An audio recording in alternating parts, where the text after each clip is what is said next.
Well, good afternoon. It's 2:39 on Wednesday, the 29th of January 2020. This is supposed to be differential equations class, and I'm sorry I'm 9 minutes late getting started, but there's no students in the room.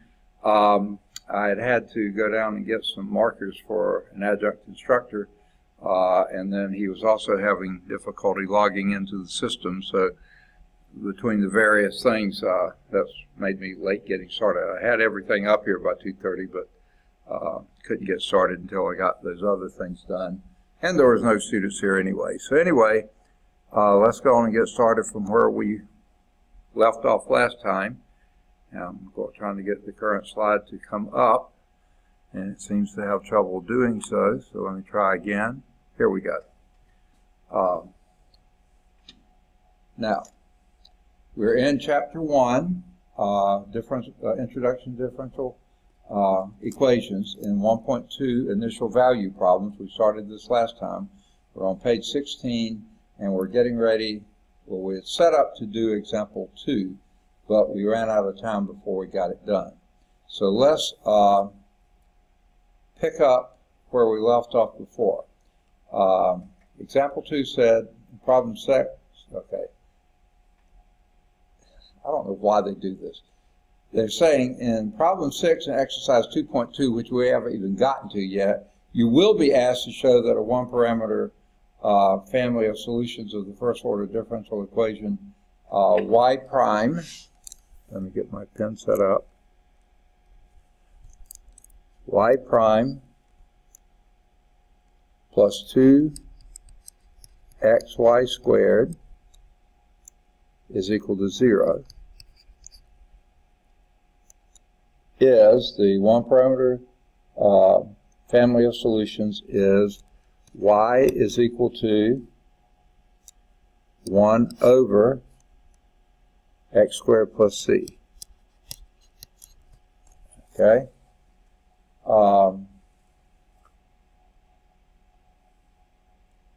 Now, if we impose the initial condition, y of 0 is equal to 1.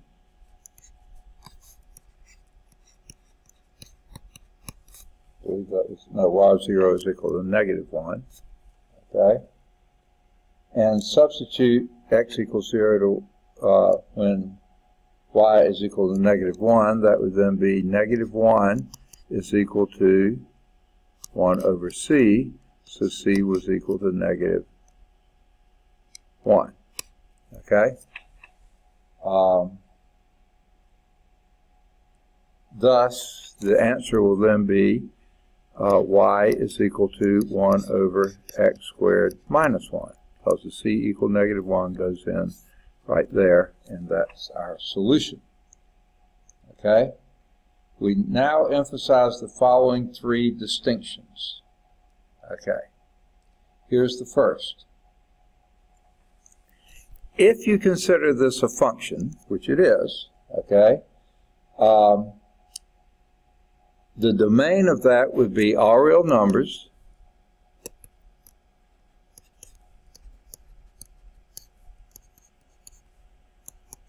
okay, such that, all right, here's a student. Good to see. Easton's here. Student on Monday too. Hopefully Vincent will be coming in, and maybe even Peyton, though we haven't seen them all term. But let me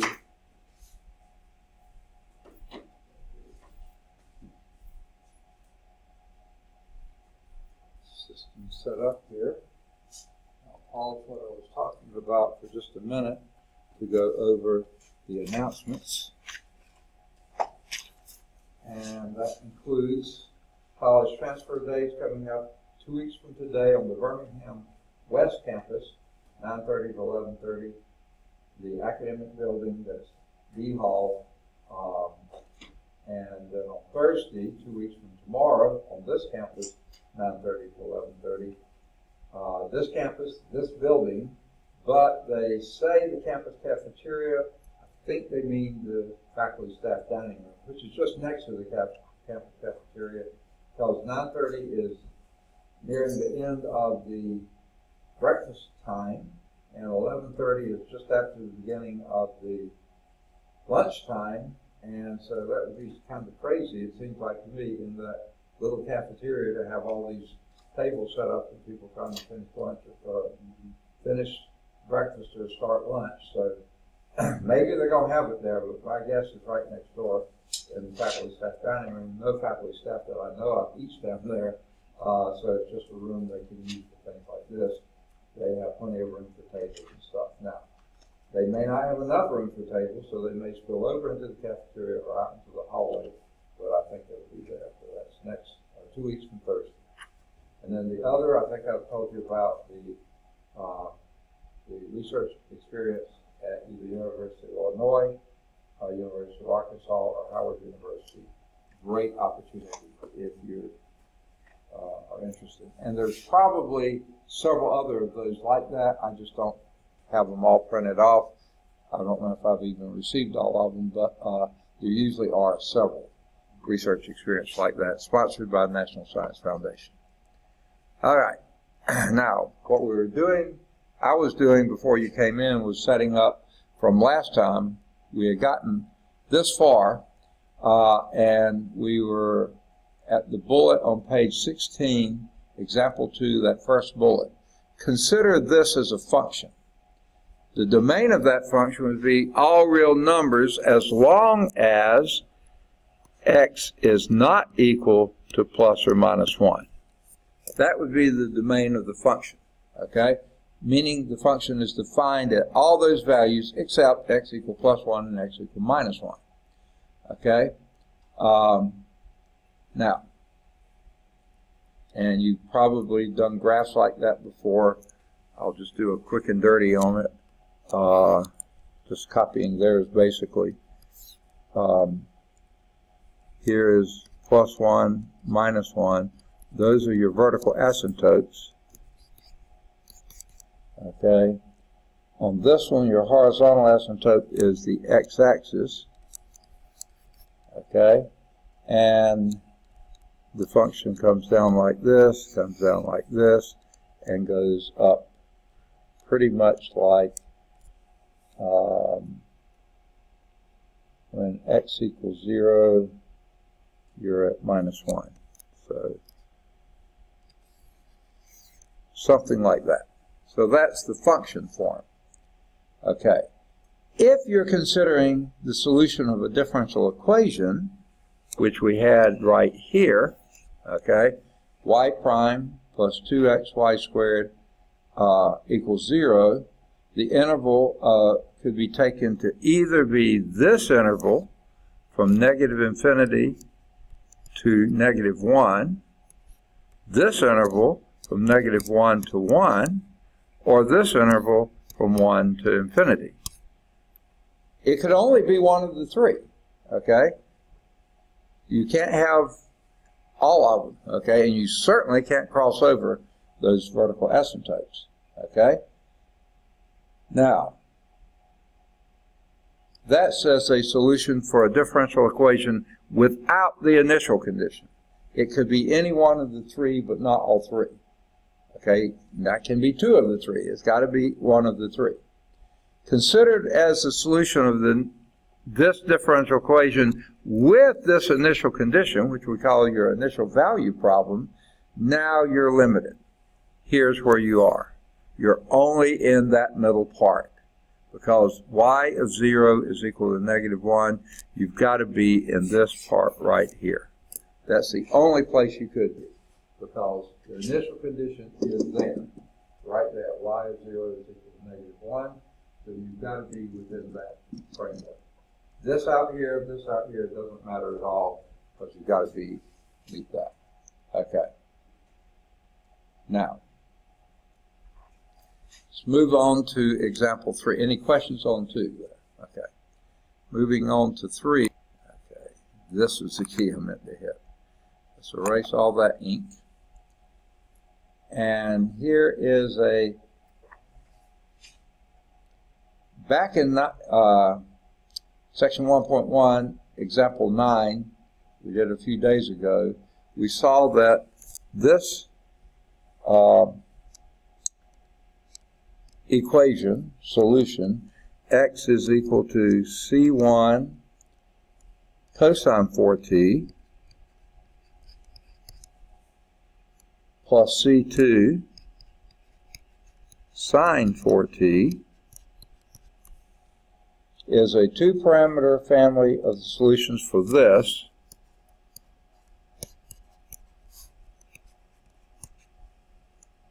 X double prime plus 16x is equal to 0. Okay? So now it says find a solution of that initial value problem. Same differential equation, but this time we have x of pi halves is equal to minus 2, and x prime of pi halves is equal to 1. Okay. Now,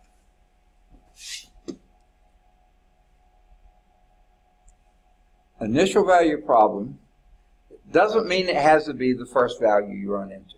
It means some given value, everything is given there.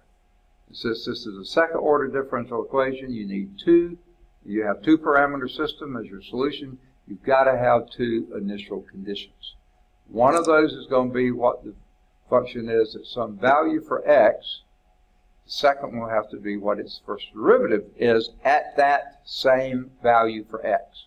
And that's exactly what we got there. It's not at x equals 0. It happens to be at x equals pi halves. Fine. It doesn't matter where it is. So it's still called an initial value problem, but it doesn't mean the first value. It means the one value, and you do both of those. So in order to determine this, we're going to have to do two things. Three things, okay? And I don't care which order you do them. Okay, you could go on and plug in t equal pi halves here. That's what you got here. Plug it into this equation, and you can generally solve for one of these. Maybe not always, but generally. Okay? But at some point, you've got to take the first derivative, and that's not given here. So I would say, let's go on and get that first derivative. So what is x prime? Negative 4c1 sine of 4t plus 4t2 C2, I'm sorry. Goodness gracious. Okay. For C2 cosine, or you didn't say it, but it's cosine 4t. All right. So there we've got the two equations of interest that we're going to do. Now let's plug in t equal pi halves for each of those in every place they show up, and put in the value, the x value. So when the first equation, when x, what is the x when t is pi halves? That's negative 2. So we'll put negative 2 is equal to C1 now times the cosine. I'll go and do it out. 4 times pi halves. Okay? Plus C2 times the sine of 4 times pi halves.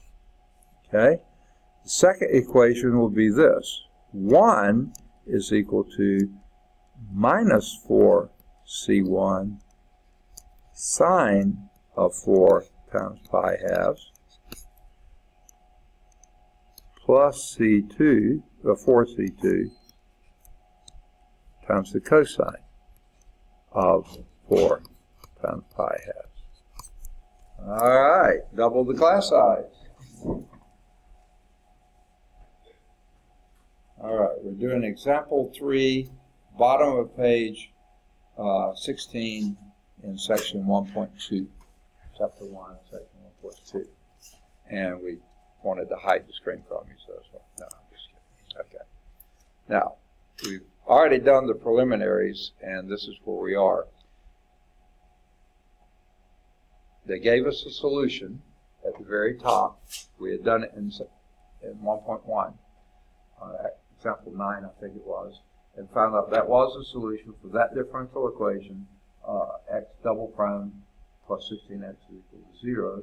But now we're going to impose two initial conditions. You've got to have two because it's the second order differential equation. And because it's second order differential equation, you've got two parameters. So you've got to have two initial conditions to solve for those two parameters to complete your equation. And the initial conditions are not initial as far as t goes, t equals 0 or something. It's just some value for t. And they happen to give us one at pi halves. So x at pi halves is -2, and x prime at pi halves, you've got to have the function and its first derivative to be the initial values for a second order differential equation. Okay, so the x prime at pi halves is going to be 1. So before we got going, we did need to know what x prime was, so that was the next step we did. Given that x is equal to the top line, we did x prime to the second, on the second line. Now I'm plugging in the values. X at pi halves is -2, so the x from the first equation becomes -2, and then I'll plug in t equal pi halves in that first equation, and t equal pi halves for the sign there. Then I'm plugging the second in, the x prime equation, which is the second equation there. And that value is 1 when t is equal to pi halves. So minus 4c1 sine 4 times pi halves plus 4c2 times cosine of 4 times pi halves. All right, let's start doing some evaluation of that. Okay? I think we've got room here. Let's do it here. -2 is equal to C1. And what is 4 times pi halves? 2 pi. And what is cosine of 2 pi? 1. Okay, so that's just C1 plus, now what is 4 times pi halves? 2 pi. What's sine of 2 pi? 0. Hey, that's all she wrote on this one. C1 has to be -2. Okay? Let's do the same thing to the second equation. 1 is equal to sine of 4 times pi halves, again, is sine of 2 pi, and again, that's 0. Okay? And the second equation, cosine of 4 times pi halves, that's cosine of 2 pi, that's 1. So we have 1 is equal to 4c2 times 1. Well, that implies that c2 is equal to what? 1/4. Okay. We've got our two constants. Now let's plug them back into the original equation, and you have x is equal to -2 cosine 4t plus 1/4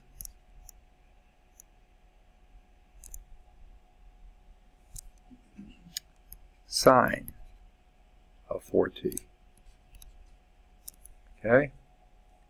That now is your general solution for this differential equation with these initial conditions. Okay?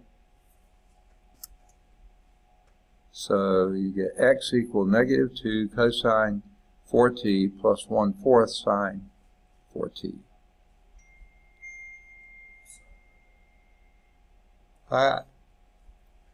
Now,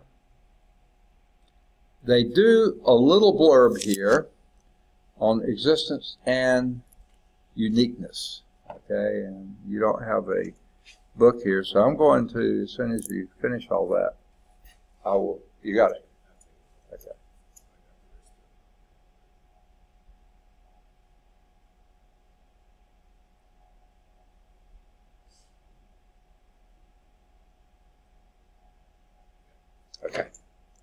So I will erase this screen. I can get my cursor down here. And I'll write what they say about existence and uniqueness. Two fundamental questions arise in considering an initial value problem, like we just did. Here are the questions. First, does a solution exist?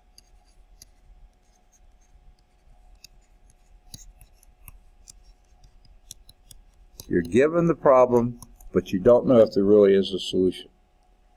Second question, if it does exist, if there is a solution, is it unique? Okay, in other words, is that the only one, or are there others? Now, for first order initial value problem, like we did earlier, where you just have first derivative, first order, here's what we say about existence, which is your first question. Existence. Okay? Does the differential equation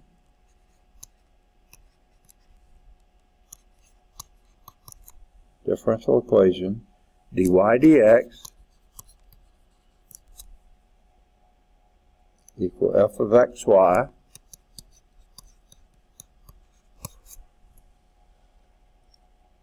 possess solutions?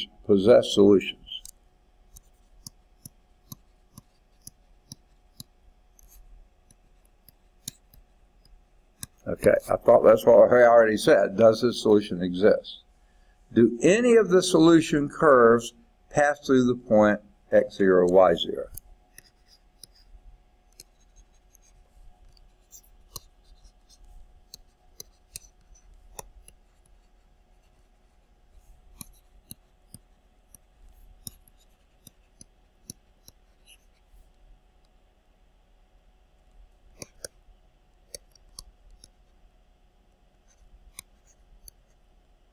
Okay, that point x0, y0.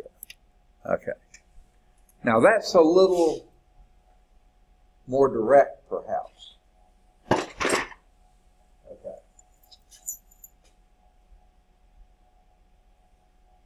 It seems like to me this first question is just restating that. Does that differential equation possess solutions? Is there anything that will make it work?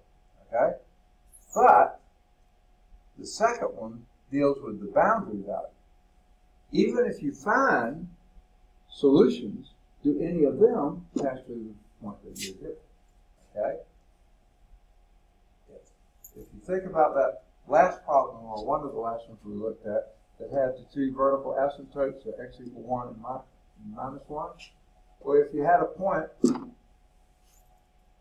117, no, nothing's going to pass through that. That's on your vertical asymptote, okay? So even though there may be solutions to this, if you've got a faulty, you might say, initial value, you're never going to get a solution, or you won't get one for the curves that you had in mind. So it's not answering the question, it's just posing it differently. Now here's the uniqueness questions. And it seems like to me it seems like every afternoon, or many afternoons, for some reason I don't know if it's the plug, the computer, something, it just seems like it ceases to charge well. I don't know what's going on. So here's your uniqueness question. That's the second question here. When can we be certain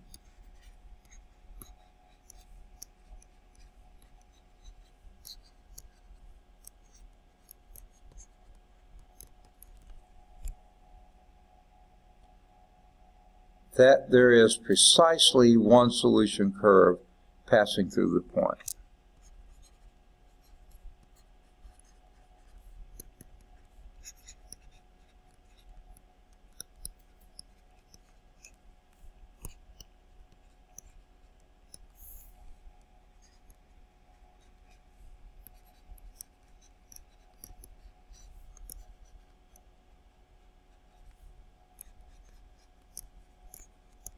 Okay.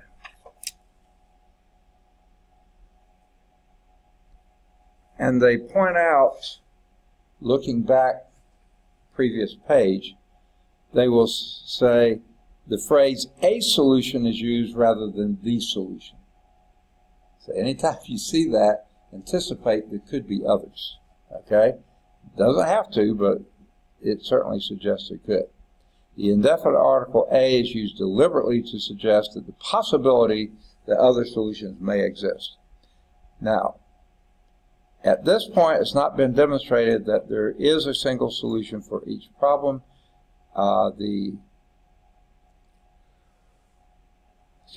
next example illustrates an initial value problem actually has two solutions. Okay? And why that advanced, I don't know. Y'all okay to clear the screen for example 4?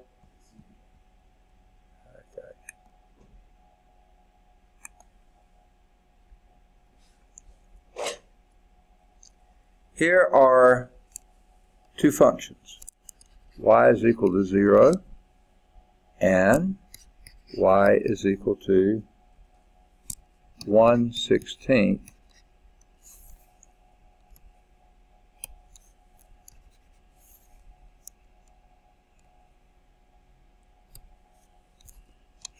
x squared. Okay. It says both of these functions satisfy the differential equation dy dx is equal to x y to the 1/2.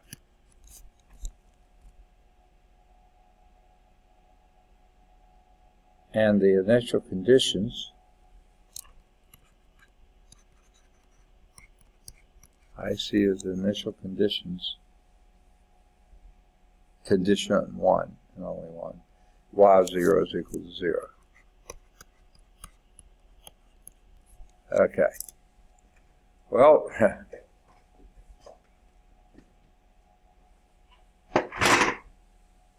without too much effort, you'll see that y is equal to 0, y is equal to 0 dy dx is also equal to 0. So that would be 0 is equal to x times 0 to the 1/2. The square root of 0 is 0. Yeah, that certainly works. How about the initial condition? Well, yeah, y is equal to 0 no matter what your x is. So certainly when x equals 0 is 0. Okay? And this one, if you take a derivative of this, you get dy dx. You get 2 times 1/16, which is 1/8 x. Okay? So dy dx is 1/8 x. 1/8 x. Multiply that by x, and the square root of y, y is this, square root of that would be 1/4 x, okay?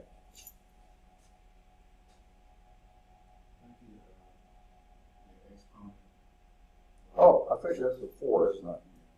Yeah. It would help to write the problem down right, wouldn't it? Okay.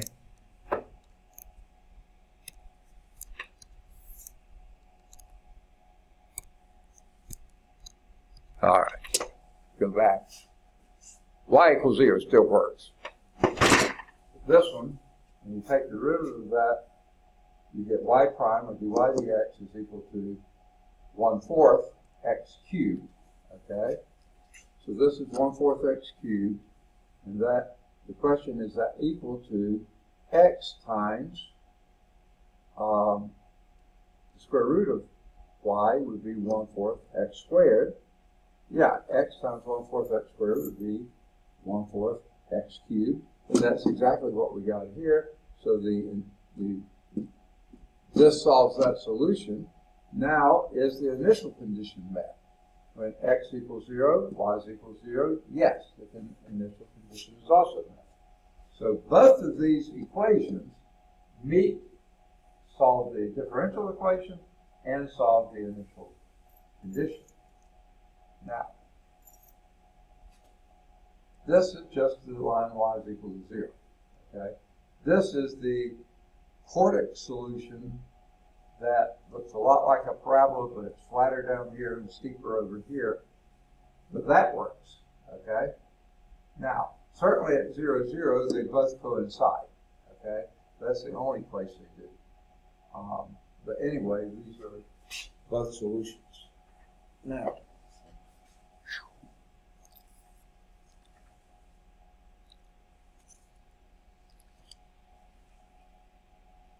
they show what I was just sort of hand waving up there, but at home you can't watch my hands wave, so that way it pays to be here. Okay, you can't watch my hand wave. But here is and you can't watch this at home either because that won't project. It's not projected. But there is y is equal to 0, and there's the quartic solution, y is equal to x fourth over 16, or 1/16 x fourth. Okay? Now, it says, as illustrated here, the graph of the both functions is shown in red and blue, pass through the point 0, 0, so that's for everything works. Has at least two solutions.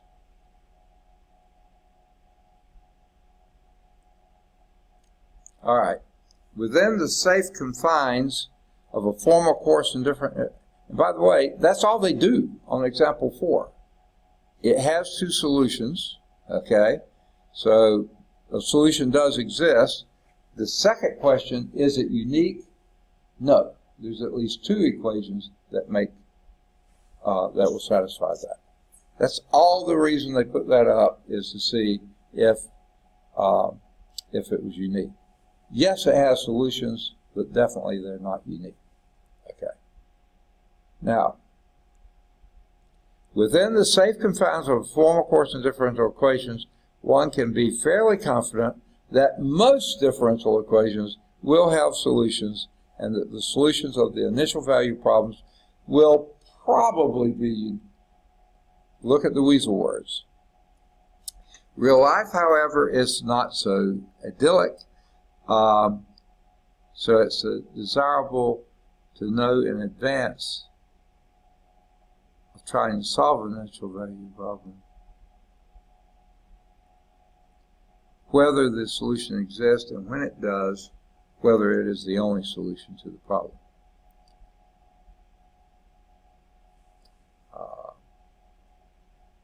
Since we're going to consider first-order differential equations in the next two chapters, we state here without proof, and here's theorem 1.1.2. Okay, I'm not going to read all of that.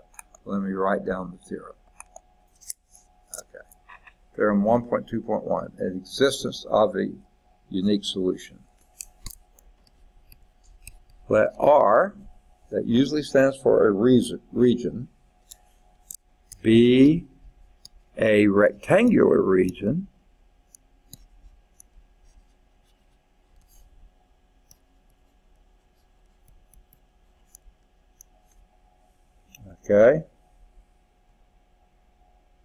of the xy plane, or in the xy plane,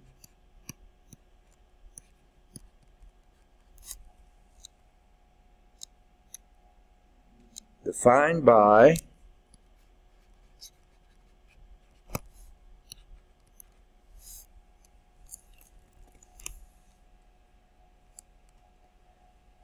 x between A and B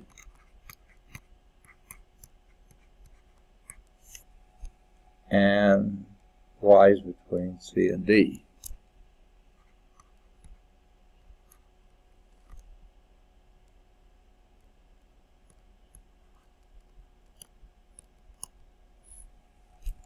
Okay.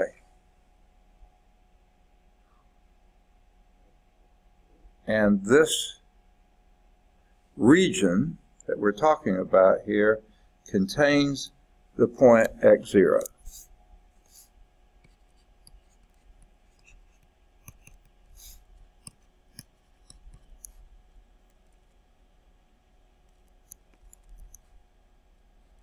Can't get my board here, keeps flopping on me.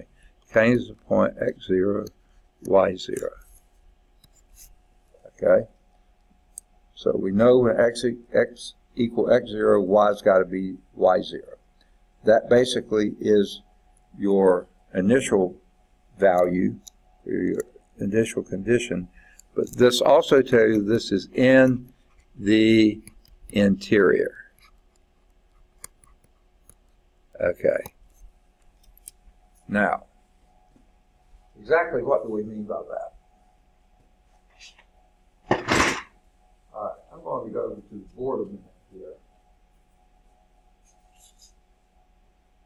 And if this is A, this is B, somewhere here, A to B,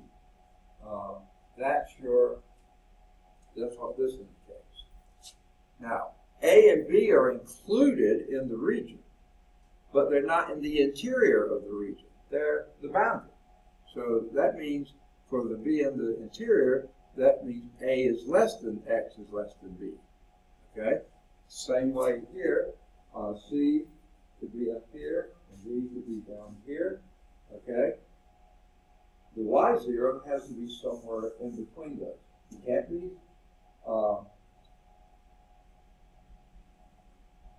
no, set it back. C down here and D up there. Oh, C is less than D, yeah. Okay? It can't be on the boundary. It has to be in the interior. Okay? So that's the first piece of the setup. Okay. If f of xy and, now here's a partial derivative. Partial of f with respect to y are continuous.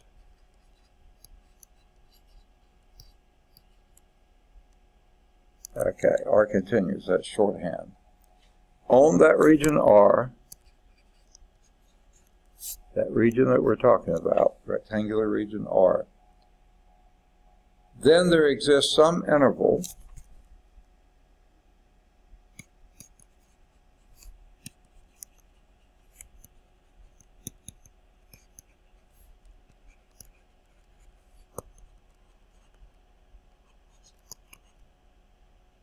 okay, not very, that's supposed to be interval, okay. I, that's pretty ugly. Interval, okay, that's even worse. The interval I, that'll tell you it's an interval, okay. Some interval I, and that, or I is 0, okay. Now that interval is from x0 minus h to x0 plus h,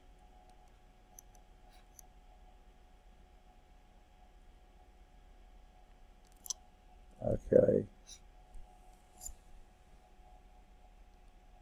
As long as the h is not 0, is greater than 0, can't be 0, okay, can't be negative. Contained in AB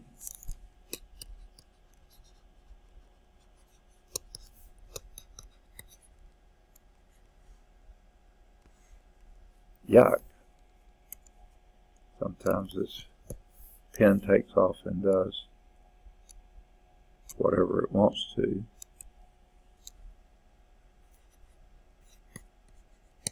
Okay. Those are closed brackets, A and B. Okay. This point has to be in that, within that region. Okay. And a unique function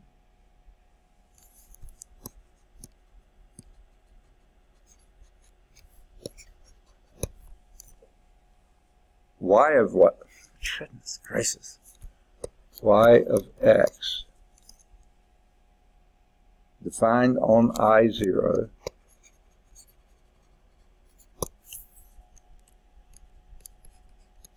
on that interval I0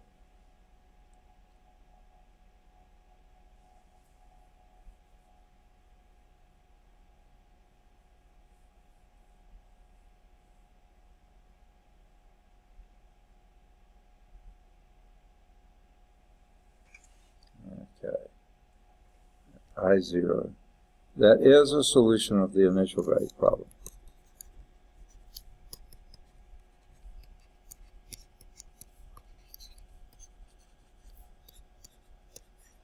Okay, initial value problem. All right, a lot of mess here. And almost sounds at times like it's running in circles. It's not quite, but it's not being very specific either. So here we have some rectangular region in the xy plane. A and B bound the x value, C and D bound the y value, and this makes a rectangle.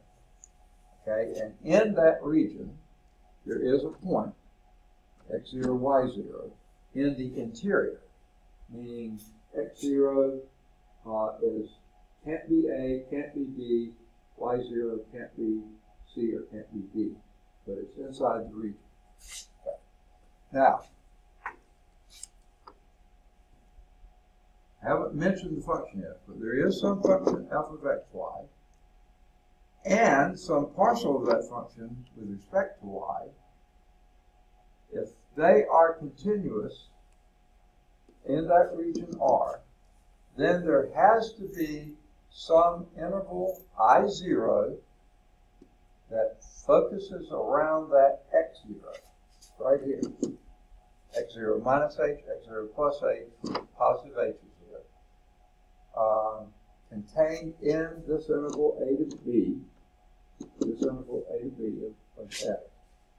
And a unique function, now here was a function here, here's another unique function, y of x, defined on that same interval I0, this one, that is a solution for the interval.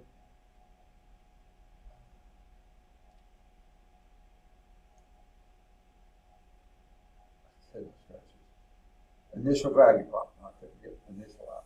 Okay. Now, they throw in so many different names and conditions here, it's kind of hard to follow. But basically what they're saying is, if you can pin down a value, and that identifies an interval, and if this function and is partial with respect to y are continuous on R,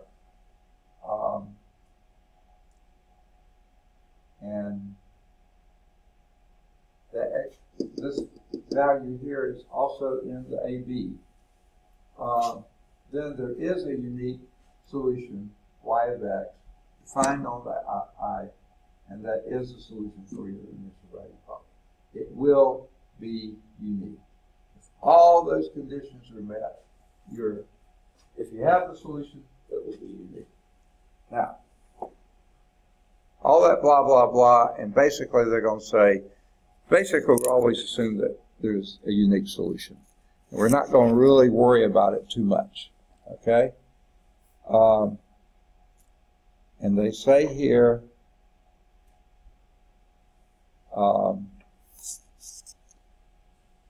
the foregoing result is one of the most popular existence and uniqueness theorems, first order differential equation, because the criteria for continuity are relatively easy to check. Okay? And they show this figure here, which is not very enlightening to me either. Okay? But here's your region R between A and B, that's what we're talking about here, including A and B and C and D. Okay? Now, there is a point, x0, y0, not on the boundary of that rectangle, somewhere in the interior of the rectangle. Okay? Because there is there, then that means there's some other interval on the x-axis that goes from x minus h to x plus h, for some positive value h in there, so that that's contained between the A and B. So if the x0, y0 is too close to the edge here or here, you may not be able to get something. But if you're well enough interior that your x0 minus h, x0 plus h is within A to B, okay, then if you have a function that produces a solution there, and you're able to check these criteria and they both exist, then that will be a unique solution. You can't have multiple ones of those happen. Okay? Now, blah, blah, blah. Now, we just did example 4. Here we're going to go back and do example 4. Okay? Remember, it had 2 solutions. Okay? We saw in example 4 that differential equation, now I think I'll clear this out. Didn't take a lot of space last time, but it may on this one. Okay?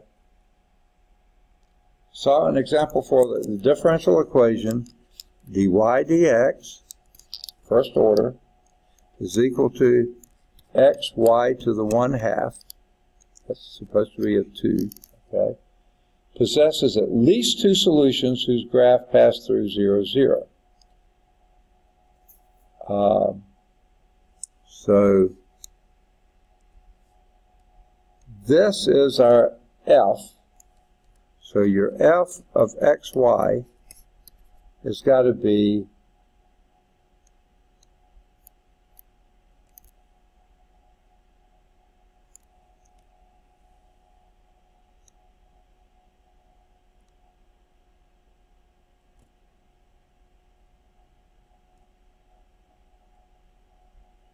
okay.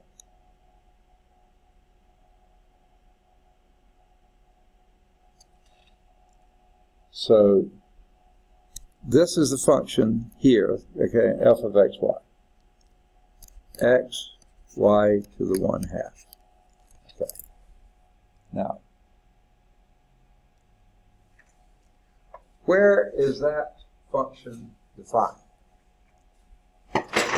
There's absolutely nothing restricting to x. It could be minus infinity, plus infinity. This y, because you're taking a square root of it, that has to be in the upper part of the plane. Something above or equal to 0. Y is greater than or equal to 0. So basically, right now, our region is everything above the y-axis, but it may include the y-axis. Nothing wrong with that. Okay? Now, what's the second thing, condition? We want to find out what the partial of f is with respect to y. Now, we're not doing partial differential equations. This is verifying something on an ordinary differential equation, but we need a partial derivative to do so. So what would that be?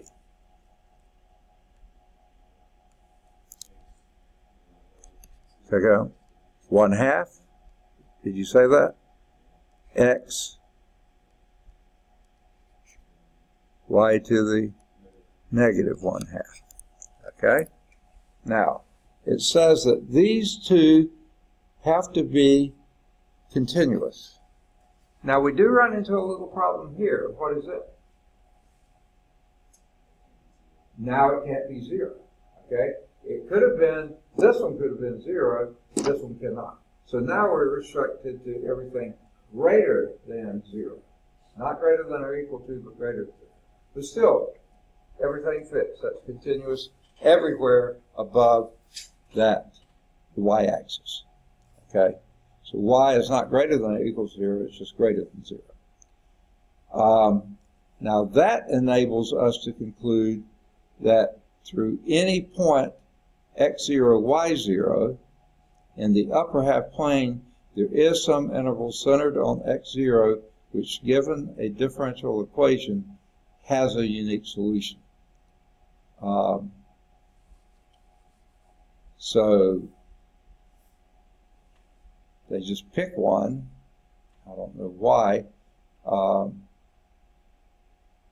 An interval centered on 2.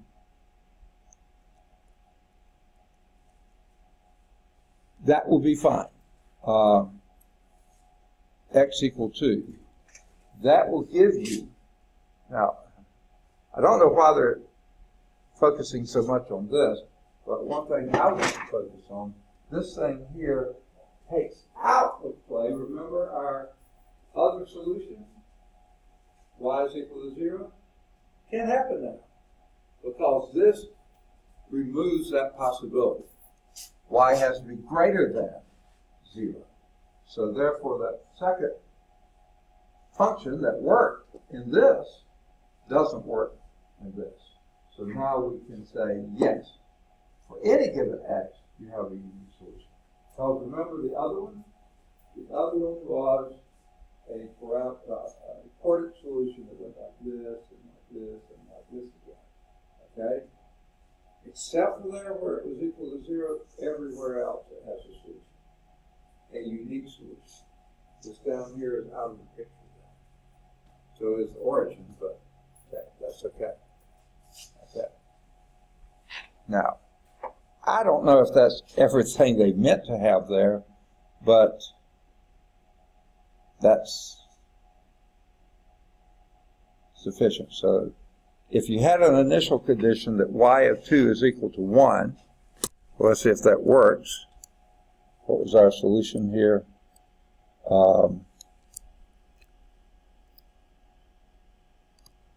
Y, come on, it's just we're doing it. Y is equal 1/16 x to the 4th.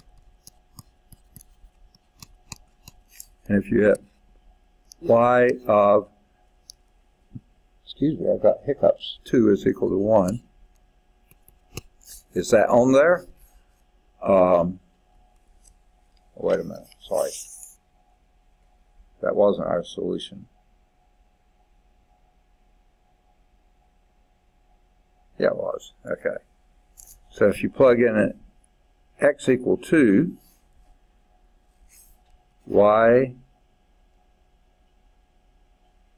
is equal to 1/16 2 to the 4th power. Okay. This would be 1/16 2 to the 4th power is 16, and that's equal to 1. So yeah, y is equal to 1. That's going about it strangely, but it is. So that is a solution, and any interval centered on that 2, it is a solution. And that is a unique solution there. Here's a problem, though. Remember, it can't be 0 from this, so therefore that would be good from 0, not counting 0, but parentheses 0 to all unknowns. That would be a unique solution anyway there. All right. Now they go back and talk about example 1, and it guarantees there are no other solutions of the initial value problem other than y is equal to 3e to the x, and y is equal to minus 2e to the x minus 1, depending on what initial condition you have.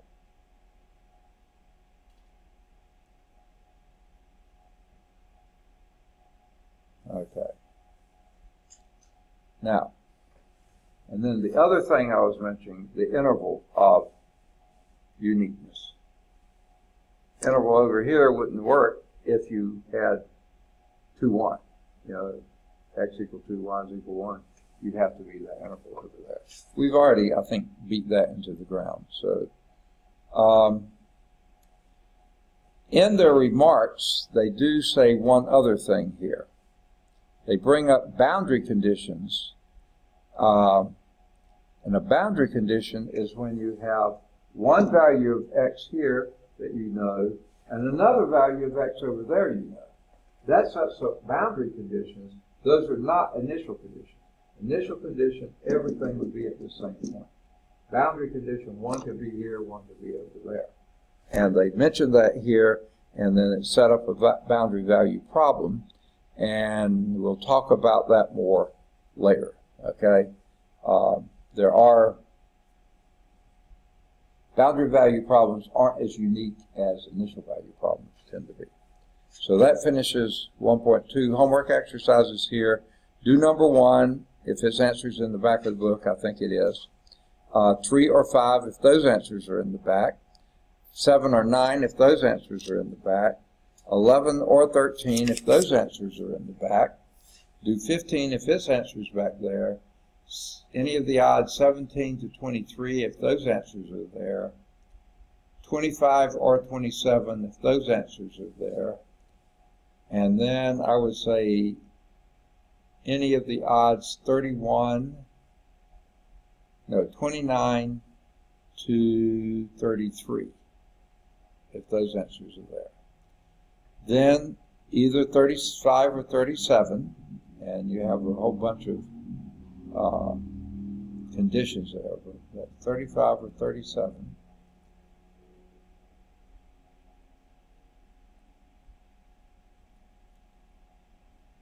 Any of the odds 39 to 43 if those answers are there. Generally, the discussion problems don't have answers in the back. If you find one that does, you certainly are welcome to look at it. Okay? But usually they're not. Okay. That finishes 1.2. Any questions on 1.2? Now, I just can't wait until we actually start solving differential equations rather than verifying differential equations and seeing if this works. And this chapter is introduction and nomenclature, blah, blah, blah. Okay. One more section, I think, that's all we've got of this. And these are just going to be some examples of differential equations, I think. Yeah. Okay. Now, they're dealing with mathematical models here. And again, don't run them into the ground, but at least take a look at some of the deals here.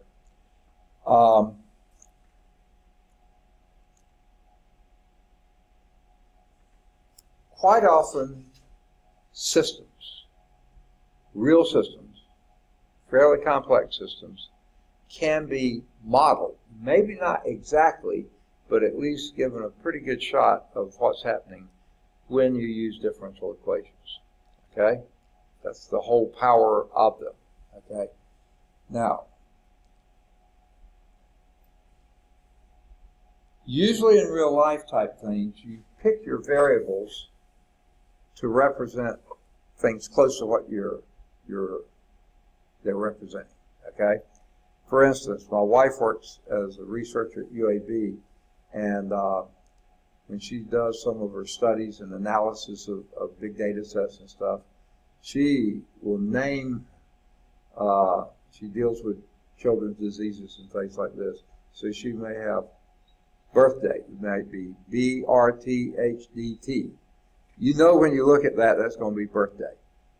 Birth weight, BRTHWT. Okay. You usually pick your variables to indicate to you exactly what they're standing for. You don't want them getting crossed up. So a lot of times the models will depend, and many times, on picking variables that represent what they are. And you'll see that. Not going to be stuck with X and Y. Okay. One of the first one I look at is population dynamics. How does population vary with time?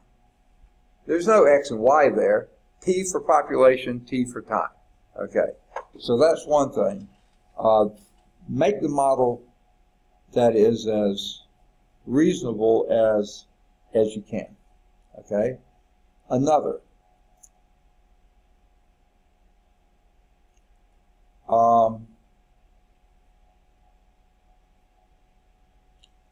Anytime you see terms like this, rate, most of the time that's dealing with time rate. If it's not with time, they usually specify what kind of rate they're talking about. Okay? So the time rate of change of displacement is velocity. Time rate of change of velocity is acceleration. Time rate of change of momentum is force. I mean, you've got to have things that make sense. Now, another rate might be the rate at which you're using gas on a trip. Well, that wouldn't be time rate of change. That might be how many miles per gallon are you getting out of your vehicle. But you would have to specify that. But there's where your differential equation comes along. Anytime you use a time rate, it's going to be d something dt, okay? That's going to be a time rate. If it's something per other quantity, like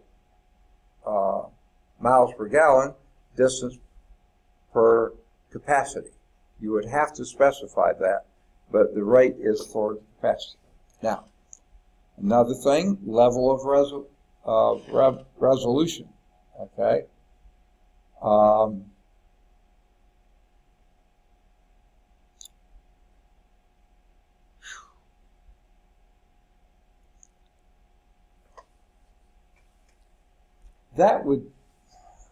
This is hard to make it very simple, but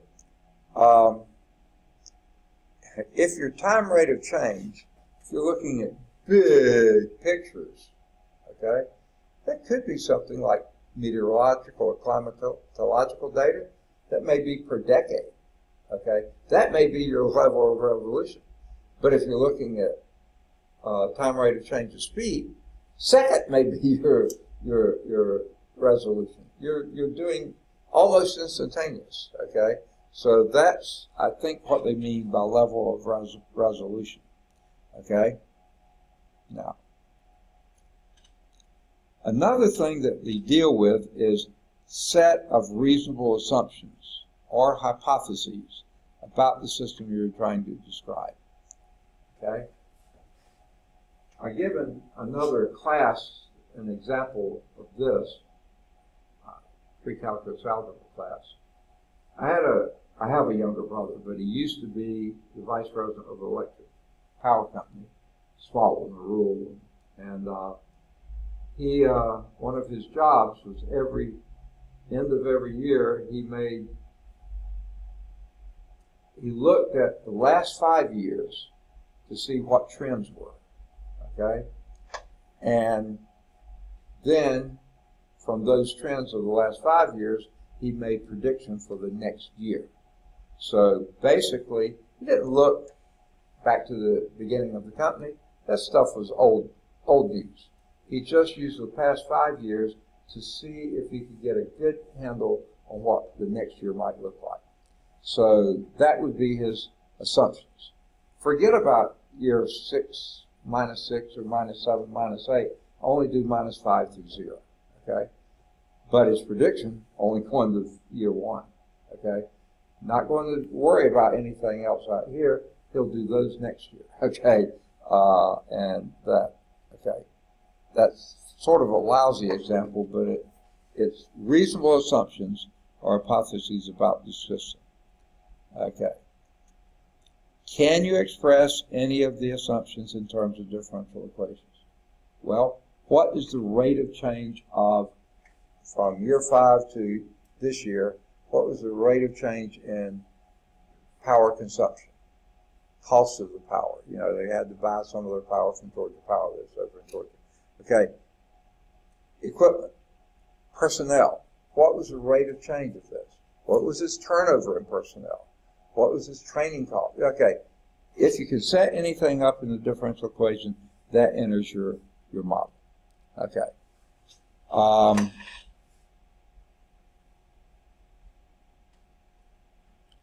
And it says mathematical models of a physical system will often involve the variable time t. You let t be time. That's little t. We're going to see in some of these you have other things. Temperature is capital T. Time is little t. Okay? They both are t, so you use something you can recognize. Here's the first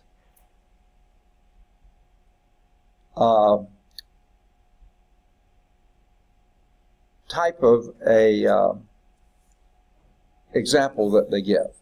A population dynamics go back to an English clergyman, okay, in the 17 to 1800s, okay. He came up with this in 1798. I think I'll start from scratch here, talking about population growth. Before this, there were enough plagues and diseases and other things. You didn't worry about having enough. You worried about having enough population rather than getting out of hand.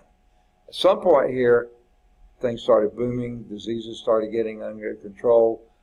They found out things about health of mothers, and you had a lower mortality rate of young children. So after a while, you started worrying, well, what's going to happen if we get too big a population?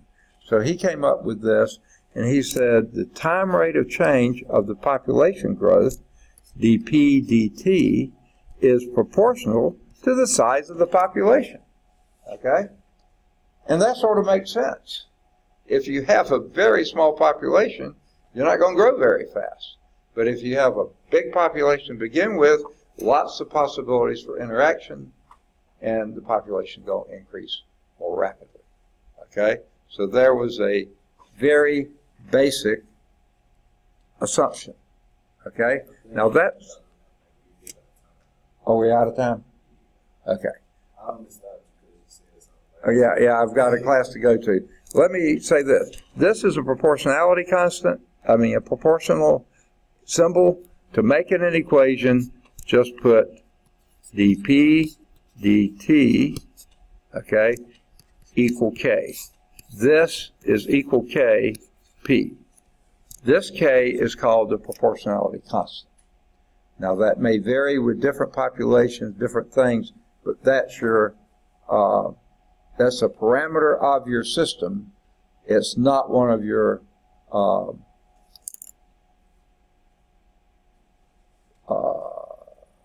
constants that you're getting in your equation.